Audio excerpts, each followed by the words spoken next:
ये ममता, आसक्ति, यही बंधन है। वस्तुतः हमारा जीवन आसक्ति में बंधने के लिए नहीं आया, ममता में बंधने के लिए नहीं आया। सच्ची मानिए, ये कभी छूट जाएगा, शरीर अचानक छूट जाएगा, हमारे प्लान धरे के धरे रह जाएंगे। जीने का भरोसा मिनट का नहीं है, और ऐसा लगता है हम कल्पों जिएंगे। इतना बैंक बैलेंस हो जाए, इतना सुंदर मकान बन जाए, ऐसी व्यवस्था हो जाए, ऐसा हो जाए, ऐसा, और बस सोचते सोचते वो समय आ गया जो सोचने का समय नहीं देता, और सब कुछ व्यर्थ हो जाता है। अगर हम भगवत भाव से, तो हमारी साधना बन जाएगी। माता पिता, परिवार, पत्नी, पुत्र, ये साधना बन जाएगी। यही विषय भोग हमारी उपासना बन जाएंगे। अगर हम सावधानी पूर्वक चलें, बहुत सुलझ करके। मानव देह इन द्वंद्वों से मुक्त होने के लिए मिला है। श्रीपाद कह रहे हैं, का अपेक्षा पितृमात्र बंधु सुहृदा का, स्निग्धता मुग्धा का। ये जो आप अपने परिवार में आसक्त हो रहे हैं और अन्य को दूसरा मान रहे हैं, अपने परिवार में राग कर रहे हैं, दूसरों से द्वेष कर रहे हैं, अपने शरीर को प्राण प्रिय समझकर दूसरे शरीरों को पीड़ा पहुंचा रहे हैं, ये तुम्हारी दुर्गति का कारण बनेगा। विश्वास कीजिए, हम अनंत जन्मों से इसी राग में, आसक्ति में, ममता में फंसकर अपने प्राण प्यारे प्रभु से बहुत विलग हो गए हैं। श्रीपाद कह रहे हैं, ये मन का हरण करने वाली माया की चाल है कि हम इस माया रचित शरीर में और शरीर संबंधों में ऐसी आसक्ति कर ली कि ऐसा लगता है यही जीवन का परम लाभ है। सच्ची मानिए, बड़ा भ्रम शास्त्र ज्ञान है, पर दूसरों को उपदेश देने के लिए, अपने को बंधन मुक्त करने के लिए नहीं, और बंधन पुष्ट करने के लिए। इतना धन हो जाए, इतनी हमारी मान प्रतिष्ठा हो जाए, ऐसा ऐसा, ये बंधन ही है। ये स्वाभाविक हो जाएगा। तुम्हें संकल्प इसका नहीं करना, तुम्हें इसकी चाह नहीं करनी। जो स्वाभाविक नहीं होगा उसकी चाह करो। भजन, भगवत प्राप्ति, ये तो अपने आप हो जाएगा। जब आप माधव के चरणारविंद का आश्रय लेंगे तो माया मां भगवती स्वयं आपको पुत्रवत सेवा करेंगे, पुत्रवत पालन करेंगे आपका। बिल्कुल सिद्धांत को समझ लीजिए। हरि से आसक्ति करोगे, ममता करोगे तो माया बहुत दुलार करेगी, और मायापति बनना चाहोगे तो उल्लू बना देगी। जब लक्ष्मी जी अपने स्वयं वाहन में आती हैं तो उनका वाहन है उल्लू, और जब हरि के साथ आती है तो गरुड़ में बैठ के आती है। गरुड़ महाज्ञानी गुण राशि, ऐश्वर्य भी होगा और ज्ञान वैराग्य भक्ति भी होगी। और अगर हरि विमुख हुए, लक्ष्मी जी आएंगी भी, तो उल्लू, उल्लू का मतलब है अंधकार प्रिय होता है। वो प्रकाश अच्छा नहीं लगता, उसे ज्ञान अच्छा नहीं लगता, उसे माया में अंधकार में भटकना अच्छा लगता है।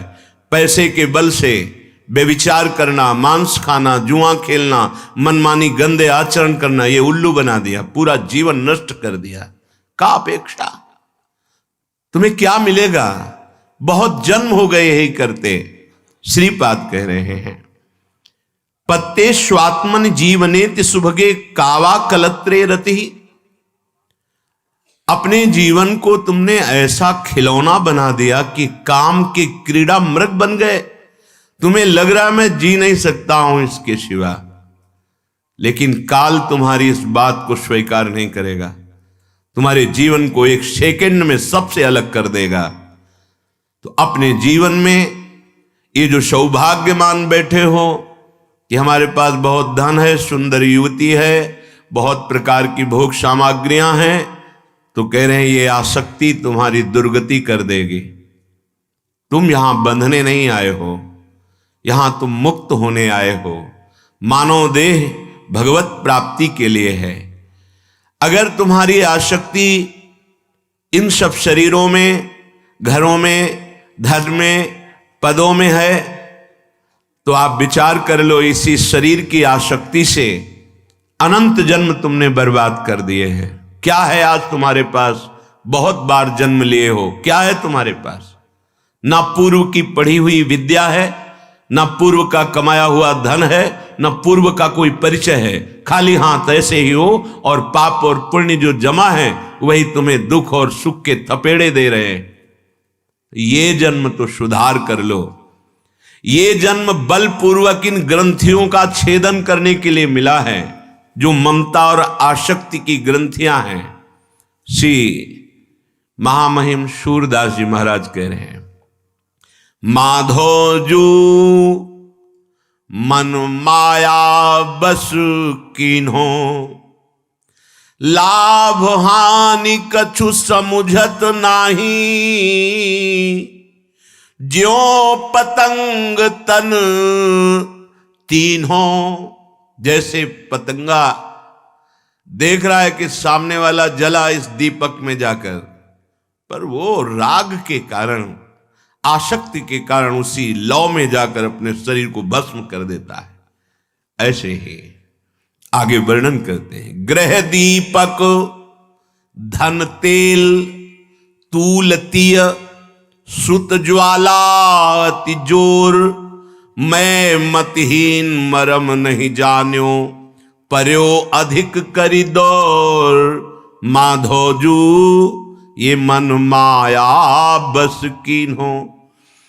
लाभ हानि कुछ सोचता नहीं, पतंगा जैसे दीपक में जाकर के जल करके तड़पता है और मर जाता है, ऐसे ही अपने एक दीपक में फंस गए। क्या कह रहे? पतंगे के समान एक दीपक में जल रहे हैं। ये शरीर एक घर है, या आप प्रगट का घर, ये दीपक है। धन की लालसा, धन ये इस दीपक का तेल है, और स्त्री शरीर की प्रबल आसक्ति ये वो बत्ती है जिसमें आग लगेगी, और स्नेह ये प्रचंड ज्वाला है। इसी ज्वाला में मैं मूर्ख बुद्धिहीन ये समझ नहीं पाया कि ये माया का दीपक है मेरे जीवन को नष्ट करने के लिए, और मैंने अपने जीवन को नष्ट कर दिया इस दीपक की ज्वाला में। शरीर घर रूपी दीपक, धन की आशा तेल, स्त्री की प्रबल आसक्ति बत्ती, और प्रचंड स्नेह राग। जी नहीं सकता, क्या करूं? जानता हूं गलत है, पर नहीं रह सकता, नहीं जी सकता। ये वो लौ है, और वो मूर्ख बुद्धिहीन, मैं इस माया की चतुरता को समझ नहीं पाया, और दौड़ दौड़ कर इस दीपक की बत्ती से लिपटा और अपने जीवन को नष्ट कर दिया। कैसे स्वयं बंध गया मैं। विवश भयो नलनी के सुख ज्यों, बिन गुण मोहि गयो, मैं अज्ञान कछु नहीं समुझो, परि दुख पुंज सहयो, परि दुख पुंज सहयो। मैं समझ ही नहीं पाया और अपने आप से बंध गया। जैसे तोता को पकड़ने वाले जन होते थे, जैसे पंखा घुमाने वाला पोला होता है, ऐसे रस्सी में डाल देते हैं, ऊपर से चिपकाहट वाली कोई वस्तु लगा के उस पर दाना रख देते हैं। तोता आके बैठा, वो तुरंत घूम गया। अब वो और जोर से पकड़ लेता है कि अगर मैं छोड़ा तो मरा, अगर वो छोड़ दे तो उड़ जाए, पर वो भ्रमवश उसे पकड़ लेता है। इसीलिए गोस्वामी जी कहा है कि बंध्यो कीर मरकट की नाई। मैं स्वयं विवश होकर सुग्गे की तरह फंस गया इस दीपक में। घर, ये शरीर, धन आदि की, भोग आदि की आशा, तेल, स्त्री शरीर में प्रबल आसक्ति या काम की प्रबल आसक्ति शरीरों में, ये बत्ती, और प्रचंड स्नेह, ये ज्वाला, और बार बार उसका आलिंगन करना दीपक की बत्ती का, मानो अपने जीवन को भस्म करना। एक एक श्वास हमारी नष्ट होती गई, मैंने स्वयं अपने आप को फंसा दिया। अब मेरा कोई बस नहीं चल रहा। माधोजू बहुतक दिवस भये या जग में, भ्रमत फिरो मतिहीन, शूर श्याम सुंदर जो सेवे, तो क्यों होवे ऐसी गति दीन। इस माया ने मुझे बिना किसी बंधन के बांध दिया, किसी ने नहीं बांधा, सुग्गे की तरह मैं स्वयं बंध गया। मैंने समझा नहीं, मेरी यौवन अवस्था, मेरा बल, मेरी जीवनी शक्ति सब नष्ट हो गई। अब असमर्थ हो चुका हूं, केवल कष्ट ही कष्ट रह गया है। अब इस संसार में डूबते हुए को केवल श्याम सुंदर ही सहारा है।